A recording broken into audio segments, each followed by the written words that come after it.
Welcome to episode number 84 of the Beyond Social Media Show. We are broadcasting live on Google Hangouts on February 20th, 2015. Almost didn't know the year. This is the podcast for marketing, advertising, public relations, and communications professionals. My name is David Erickson. I'm your co-host. You can find me at D. Erickson on Twitter. I'm the VP of Online Marketing for Kowalski and Courage. I'm with my co-host, BL Ochman, who you can find on Twitter at What's Next. She's the CEO of Maximum-Plus.com, where you can hire her for all things Google Plus and Google Hangouts. And she, of course, writes for Ad Age as well. You can find the show at BeyondSocialMediaShow.com, on Twitter at BS Media Show. Subscribe to our email newsletter so you don't miss a post, miss an episode. That's at BeyondSocialMediaShow.com/newsletter. Our format is we talk about the worst things that happened in online communications the past week, the best things that happened in online communications the past week. We talk about some shiny new stuff we've discovered and wrap it up with some marketing statistics you'll want to know. BL always has the honors. What was the worst thing that happened last week, BL? Well, I would have to say it was the implosion of Rudy Giuliani, the former mayor of New York and formerly important person who's devolved into a caricature of himself. And my favorite tweet came from James Parkley, and he said, if you don't like the policies, win an election. And the hashtag was Obama loves America. And then my next favorite tweet was from Chris Alieri, who said, who's Rudy Giuliani anyway? I don't remember him. So let me remind you who he is, okay? He's the guy who announced his divorce from Donna Hanover, his wife, who was at home with his children watching him on a nationally televised press conference, and that's when he said he was going to leave his wife for his girlfriend, who he used city money to go visit. And then there was Bernie Kerik, Giuliani police commissioner, business partner, and sidekick, and he was nominated for Homeland Security Secretary right before he went to jail. He did his national service in prison. And then he's right. I wasn't brought up like him, and I hope you weren't either, because my father, unlike his father, Harold Giuliani, who did time in Sing Sing for holding up a Harlem milkman and who was a bat-wielding enforcer for the loan sharking operation run out of a Brooklyn bar owned by Rudy's uncle, my father worked all his life to take care of his family. Yeah, that's his. This, you know what? I think part of this is I think a lot of people admired his conduct after 9/11, immediately after. But he has since exploited 9/11 for his entire career, and he's gone on speaking tour. He's America's mayor, he calls himself. He's making a lot of money off of 9/11. He's also speaking to the same audience every time he speaks, and it is a bunch of crazy people, and so it's something about being in the bubble and filtering the information that you get, and it's so easy to do that online now. He's talking to the same people. I think he's just completely out of touch. I think he is, too. I think he's in the midst of a nervous breakdown. But what I find fascinating is he is not personally on Twitter. But going back to 9/11, I'm a 9/11 survivor, and I have some pretty strong opinions about what happened that day. And one of the reasons that we lost as many, unfortunately, responders as we did is because they didn't have radios, and that was Giuliani's budget. Yeah, well, there's that. Definitely. Yes. So on a far, far lighter note, Krispy Kreme donuts in the UK had the brilliant idea to start the Krispy Kreme Club and to spell it so that the acronym was KKK. And of course, that caused a social media storm, and of course they said, oh, we didn't realize that KKK was for Ku Klux Klan, and we're sorry. And so it was like the apology of the week. Aren't you getting sick of these apologies? And it was KKK Wednesdays, and if they didn't realize that KKK was a Ku Klux Klan, then I'm Queen Elizabeth.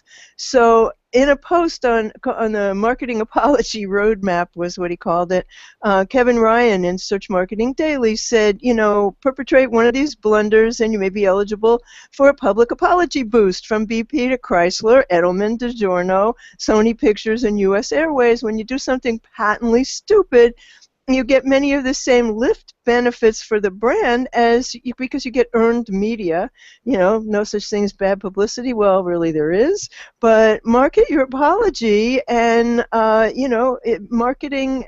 The apology separates the men from the boys in the level of sophistication of marketing apology plans. And are these things planned? I would guess most of them are. I don't. Well, so I agree with the article that you need to know how to, when you mess up, you need to know how to make an apology, and I'll have an example of how not to do an apology later. But in this case, I mean, it is a UK brand. I can see that somebody in the organization should have known, but some lower level person who's doing the social media from a Brit didn't recognize the significance of KKK. But it is a worldwide medium. And there's a lot of people who will. So it's incumbent upon those who are doing it to understand history, understand culture, understand who they're talking to. This brings me back to why are lower level people with no training doing social media? I mean, it's the same reason that lower level people who are making subsistence wages are doing customer service when the president of the company ought to be answering the phone and saying, "We screwed up. Oh my God, I'm sorry. Let me make that right." I mean, it's all wrong. What'd you find, Dave? So, this is awful, but not surprising, I think. Cable networks are speeding up shows to squeeze in more commercials. This is from a Business Insider article that actually Wall Street Journal did the initial report, discovered this. So cable networks like TNT and TBS are using compression technology on movies and TVs to squeeze in more commercials. Their voices are noticeably higher, obviously. It's on shows like Seinfeld, Law and Order's opening sequence was shortened from 24 seconds from 1 minute and 45 seconds. Nielsen has a study of primetime cable TV. A&E Network showed almost 3 more minutes of commercials during each night of primetime than it did over the same period a year ago. History Channel added over 2 additional minutes. So the last thing I want is more commercials, please. Well, isn't that why we got rid of commercial TV to begin with, so that we wouldn't have to listen to the commercials? Why I watch HBO and stream Netflix and watch Amazon Prime, absolutely. Yeah, but that's the reason. So prices for advertising are falling, and they're trying to squeeze in more commercials to make up for the difference. They need to come up with a different model. And are they making them louder the way that they do on network TV? I don't watch that, so. I don't either. So there is an ad campaign now for Mucinex's Mr. Mucous, and he's on Twitter. He's like this disgusting mucusoid thing, and he talks and he says things, and he totally reminds me of the Ricola cougher. And that was the stupidest campaign in the history of the world, and it went on for years. And the Ricola cougher was a guy in a trench coat who would go into crowded areas and start coughing, and hope that somebody would offer him a cough drop or some. It was completely stupid. And I wrote a blog post, and I said, "You better not come to New York and do that, because you cough in somebody's face in New York, they will kill you." And thank you very much, Mucinex. I mean, it's a great product. I take it when I'm sick, but I don't want to interact with it. Yeah. I don't want to see a blob of phlegm. I'm sorry, but I'm not going to. I don't want it on Twitter. I don't want it anywhere. And it's animated. It talks. Ooh. Well. So here's my example of how not to make an apology. Lenovo, this is horrible, Lenovo shipped computers with dangerous adware and then denied there was a problem. So they pre-installed this Superfish software on laptops of millions of Lenovo computers. The software inserts intentionally, the software inserts ads into web pages and severely compromises security. The Superfish has been breaking all encrypted traffic for millions of customers who brought the laptops over the last 2 years. It's secure transactions like sites like banks have a security certificate. You may have seen it when you've been browsing. It proves to your browser that the site is legit. So certificates keep hackers from impersonating trusted sites, keep spoofing from occurring, so they can steal sensitive data. Superfish inserts ads into these secure web pages and does so by installing a new certificate authority on laptops make it look like it's valid from coming from like a bank when it's coming from Superfish. It's spoofing. It's a hacking technique called man-in-the-middle attack. Security experts have easily broken their encryption. Now anyone can exploit the Superfish thing and impersonate secure websites, so it's a major, major security problem. Lenovo initially emailed Business Insider and said the company stopped preloading the software, they won't do so in the future, and, quote, thoroughly investigated this technology and do not find any evidence to substantiate security concerns. There's their apology. Wow, that really is how not to apologize. And what did they instruct you how to get this off your computer? They eventually acknowledged, apologized, and offered instructions for uninstalling Superfish. So we'll put a link to how to do that, the tool for doing that in the show notes. But you know, don't do it to begin with. Yeah. Yes. And if you do it, like, apologize profusely and tell people what to do. That's Exactly. Horrifying.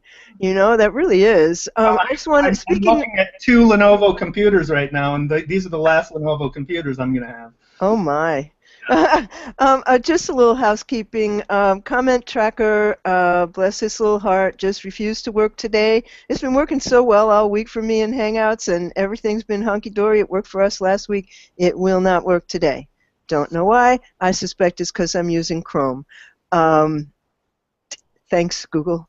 So this brings us to the suggestion that you subscribe to our new newsletter, which has exclusive content and awesome things and a moment of joy from each of us. And you can get it and keep up with the show and have content that we don't have time to cover in the show at beyondsocialmedia.com/newsletter. So on to best news. Now, I mean, this is just kind of sad, but the Oscar Mayer Weinermobile crashed. Nobody was hurt, but the Wiener was ruined. So I thought what was really cool was the response. Even the Weinermobile from Oscar Mayer, even the Weinermobile can hit a patch of ice, as was the case last weekend. Luckily, no injuries, and we'll be back on the hot dog highways soon. So I started kind of looking at their account, and that led me back to this very weird thing that they did in 2012, the Oscar Mayer Bacon Barter, where they had a guy in the Oscar Mayer Weinermobile drive across the country with no money and no supplies. All he had was bacon, and he bartered bacon for everything he needed everywhere he went. And, you know, he got there. That's awesome. All he would have needed to do was attend each social media breakfast in each of the cities he visited where they served Yes. lots and lots of bacon, and Yes. they would be tweeting about it all the time, too, so he gets some earned media there, too. I mean, really, that was just so funny. And, you know, I mean, you could have got me to do pretty much anything with bacon. So, go ahead, Dave. Now, what do I got? You got goodies? Yeah, crowdsource. So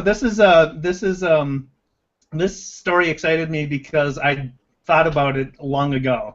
Crowdsourcing medication side effects. So I came across a site called Patients Like Me, patientslikeme.com. It's a free online network where patients with chronic conditions can track their health, connect with others, contribute data for research. There's 300,000 plus individuals have joined. They share their own experiences with various treatments, and in aggregate, then they're collecting all the data on what treatments have what side effects and so forth, right? So it's crowdsourced crowdsourced side effects. They're partnering with Walgreens to add their data to walgreens.com. I wrote about this concept in 2007 with the idea of crowdsourcing disease symptoms. So if there was a central place where people could go to and explain what they're on and what kind of symptoms they're having, or you know, we could do basically the same thing for disease symptoms. So that's pretty cool. I like that idea. I happen to be a participant in that site, and also in another one. I have a rare autoimmune disorder, and I would have to say I'm alive today as a result of the people on that site who share their experience and their advice and the research information that they come up with. And for me, that is one of the most remarkable things about the internet. I mean, it's You know, because I still go to a doctor and tell them the name of this thing I have, which is APLS, and they haven't heard of it. And yet millions of people actually have it. It's a blood clotting disorder. And if I go to a doctor and they say, I don't know what that is, I say, nice to meet you, hasta la vista, because you should know more than 2 million people have. More people have it than have MS. So it is hardly a rare disease, but it's because of the patients that I know, you know, what I have to do. So that's a fabulous idea, and kudos to Walgreens for getting involved with it. Yeah. So the thing that, you know, they must be getting so stir crazy in Boston. So the mayor had to instruct Bostonians to stop jumping out their windows into the snow, and there's all these videos online of people jumping out the second-story window into the snow in their bathing suits, and kids skiing off the roof and stuff. So the mayor said, this isn't Loon Mountain, this is the city of Boston. To which Loon Mountain replied, Boston Mayor Marty Walsh just said, the city of Boston isn't Loon Mountain. We agree. Nicely done. Yeah, I can attest, as somebody who has fallen off of a roof before, you shouldn't be jumping. You shouldn't intentionally jump out of windows into snow. You never know what's going to happen. It's well, you don't know what's under that snow. I mean, here in New York, but I mean, they're very funny videos. But here in New York, under the snow is like a couple of feet of ice. So, you know, the snow may look soft and cushy, but it's not. But really, I mean, what else is there to do in Boston? You know, you can't open your door. You have to go out your window. They have to tunnel out of their houses. I don't know how they walk the dog. I mean, I don't even want to think about that. But my sister, one of my sisters lives in Vermont. She lives literally in a log cabin in Vermont. And every winter, practically, she has a picture of her standing in front of her front door with the snow covering the top of the, you know, it's a tunnel basically to her front door, surrounded by snow. So. Well, I heard that there are hundreds of roof collapses, and you know, this is really serious stuff. But what do they close school indefinitely? They can't go to school. You know, they can't get out. There's all these pictures of people with, like, they open their back door and there's snow above the top of the door, and it's snowing another foot today apparently. So. On a happier note, in terms of conserving energy for the future, Nissan has it's a prototype, but it's a glow-in-the-dark car. It's got some new kind of glow-in-the-dark paint, and it's for their electric car Leaf, and they say that it one day may have a new color option, which will be glow-in-the-dark. And the idea of the video is not to announce that this glow-in-the-dark paint is available, but to point out that Leaf owners are very environmentally conscious, and many of them, 75% of them, are charging their cars at home because they've installed solar panels, and the solar energy that they don't use charging their car is then fed back into the national grid, and that's just so cool. That's very cool. They should be doing a cinemagraph to promote those cars, because other brands are doing it. I found this article on the Convince and Convert blog, which is a collection of cinemagraphs, of brands using cinemagraphs. If you're not familiar with what cinemagraphs are, they are still photos, essentially still photos, where just one part of the photo is animated.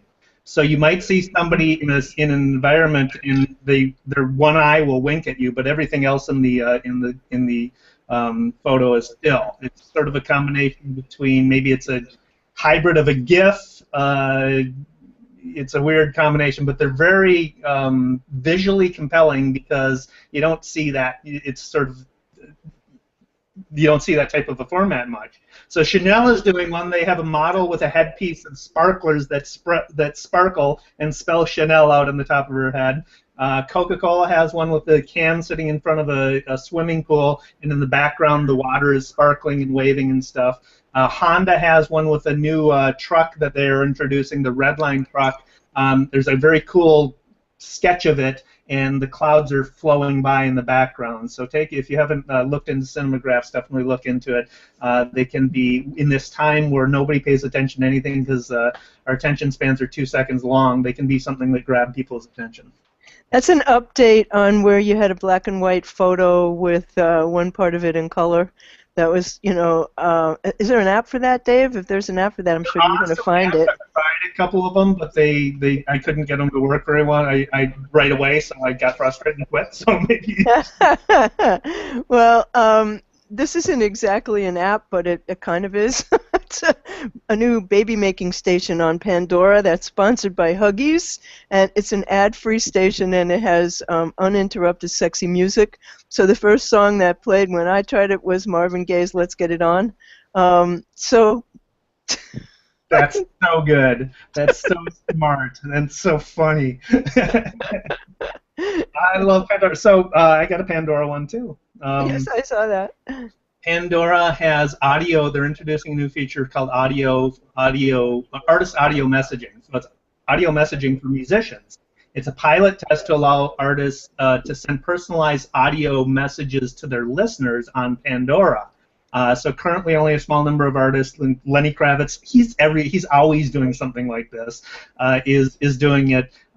They expect to expand the pilot eventually to everyone. Musicians can use it to announce new tours, new albums, provide context for a particular song. So it could be the equivalent of an audio liner note, right? They also, in October of last year, Pandora unveiled a new free analytics service called Pandora Amp that gives artists insight, basically opens up their data to the artists, so artists can claim their page on Pandora and find out through their analytics what their listeners are listening to, which songs they're favorited, where they are geographically. So really some cool stuff coming out of Pandora these days.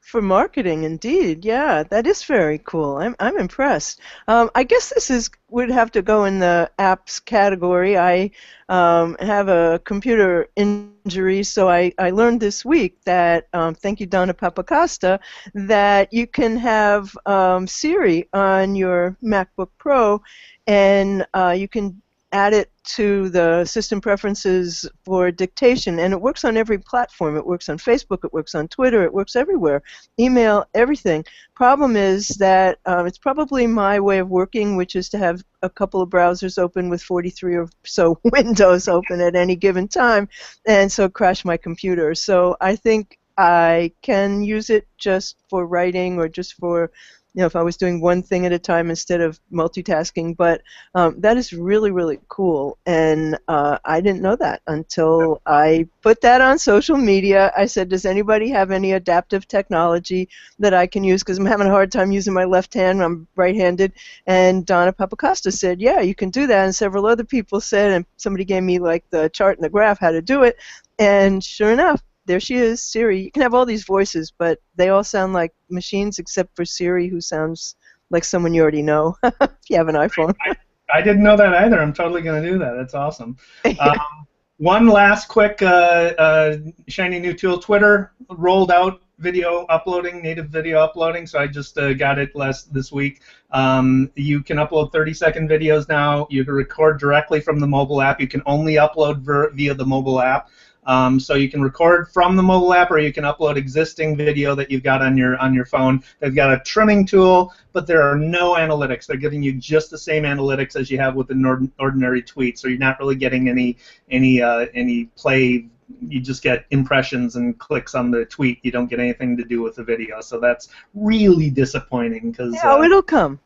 Yeah, they're slow on the uptake with the analytics. They took forever to give us analytics. So anyway, should we wrap this up? Very, very cool. Yes, let's wrap it up. Go ahead, Dave. Tell us how to be found on iTunes and Stitcher. You can find us on iTunes at just beyondSocialMediaShow.com/iTunes. On Stitcher, same thing, .com/Stitcher, and leave us a review. We'd appreciate it. Let us know what you think of the show. Let's quickly go through the daily numbers. Top elements for effective B2B content.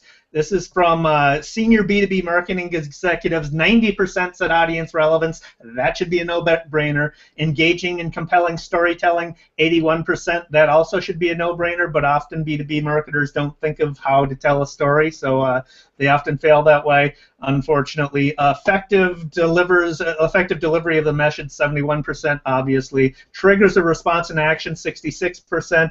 everybody in B2B especially should be thinking about what the end result you want to achieve from your content marketing is. Reusability 50%, 56%, originality 46%, written for SEO 44%, on down the line. So just some quick numbers for you to ponder and keep in mind if you're doing content marketing for B2B. Those are really important things to pay attention to. Speaking of apps, I just got a notification from my favorite app, Dark Sky, telling me that it's about to snow. I love this app. It tells you snow starting in 20 seconds, stopping in 3 hours, and it's always right. All right. So it just gave me that snow is starting. I look out the window. They're right. So that, Dave, you want to take us out? That brings us to the end of episode 84 of the Beyond Social Media Show. And later today, we will have the video time-stamped, and we will have a playlist on the Beyond Social Media Show blog, beyondsocialmediashow.com. Sorry again that comment tracker wouldn't work today. Sometimes it do, and sometimes it don't. But thank you for watching. You can find beyondsocialmediashow.com/84 is where you will find the playlist for today's show. Please let us know what you think and leave us a review on beyondsocialmediashow.com/love. Online, you can find David Erickson. He's at D Erickson on Twitter, eStrategyBlog.com, creativepr.com/blog. I'm BL Lockman. You'll find me at What's Next on Twitter, what'snextblog.com, maximum-plus.com for all things Google+. Online, you're going to find beyondsocialmediashow.com, at BS Media Show, and please subscribe to our newsletter, beyondsocialmediashow.com/newsletter, so that you will not miss what happens in between episodes. And we will be back next Saturday, same time, same station. See you then. Thanks for watching.